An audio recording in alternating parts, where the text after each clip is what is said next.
I was 18 years old when I got married. I belonged to a very conservative family, a Baloch family, where good daughters never say no to their parents.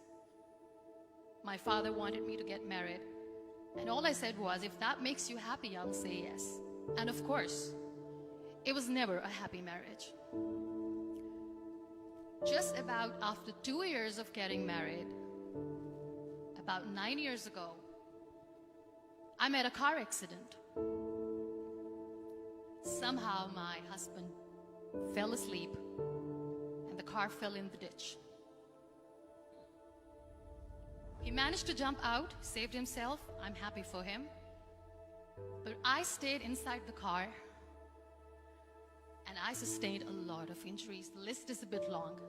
Radius ulna of my right arm were fractured. The wrist was fractured. Shoulder bone and collarbone were fractured. My whole rib cage got fractured. But that injury that changed me and my life completely was the spine injury. Many people came to rescue. They gave me CPR. They dragged me out of the car. And while they were dragging me out, I got the complete transection of my spinal cord. Those 2.5 months in the hospital were dreadful. I was at the verge of despair. One day, doctor came to me and he said, well, I heard that you wanted to be an artist, but you ended up being a housewife. I have a bad news for you. You won't be able to paint again. Next day, doctor came to me and said, your spine injury is so bad, you won't be able to walk again. I took a deep breath and I said, it's all right. Next day, doctor came to me and said, because of your spine injury and the fixation that you have in your back, you won't be able to give birth to a child again. That day, I was devastated. I started to question my existence. Why am I even alive? So what kept me going was, one day I asked my brothers, I know I have a deformed hand, but I'm tired of looking at these white walls in the hospital and wearing these white scrubs. Bring me some colors, bring me some small canvas. I want to paint. So the very first painting I made was on my deathbed, where I painted for the very first time. What an amazing therapy it was. Without uttering a single word, I could paint my heart out. I could share my story. People used to come and say, what lovely painting, so much color. Nobody could see the grief in it. Only I could. And that day I decided that I'm going to live life for myself.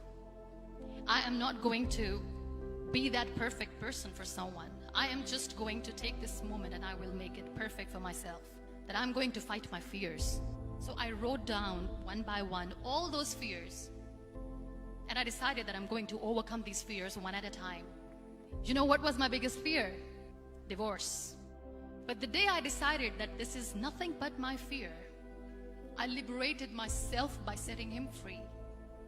And I made myself emotionally so strong that the day I got the news that he's getting married, I sent him a text that I'm so happy for you and I wish you all the best. And he knows that I pray for him today. Number 2 was, I won't be able to be a mother again. And that was quite devastating for me. But then I realized there are so many children in the world, all they want is acceptance.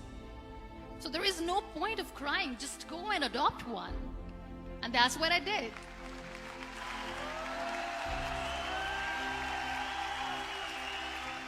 I gave my name in different organizations, different orphanages, and I waited patiently. 2 years later, I got this call from a very small city in Pakistan. I got a call and they said, are you Muniba Mazari? There is a baby boy and would you like to adopt? I could literally feel the labor pain. I said, yes, I am going to adopt him. I am coming to take him home. And that day, I was 2 days old, and today he's 6. You know, when you end up being on the wheelchair, what's the most painful thing? People think that they will not be accepted by the people because we, in the world of perfect people, are imperfects. So I decided to appear more in public. I started to paint. I have done a lot of modeling campaigns. I decided that I'm going to join the national TV of Pakistan as an anchor person. I became the National Goodwill Ambassador for UN Women Pakistan, and now I speak for the rights of women, children.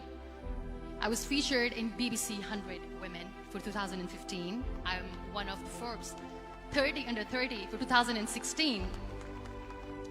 So when you accept yourself the way you are, the world recognizes you. It all starts from within. We have this amazing fantasy about life. This is how things should work. This is my plan. It should go as per my plan. If that doesn't happen, we give up. I never wanted to be on the wheelchair. Never thought of being on the wheelchair. This life is a test and a trial, and tests are never supposed to be easy. So when you are expecting ease from life, and life gives you lemons, then you make the lemonade, and then do not blame life for that. It is okay to be scared. It is okay to cry.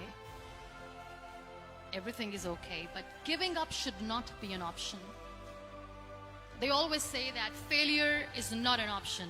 Failure should be an option, because when you fail, you get up, and then you fail, and then you get up, and that keeps you going. Embrace each and every breath that you are taking. Celebrate your life. Live it. Don't die before your death. Real happiness lies in gratitude. So be grateful, be alive, and live every moment.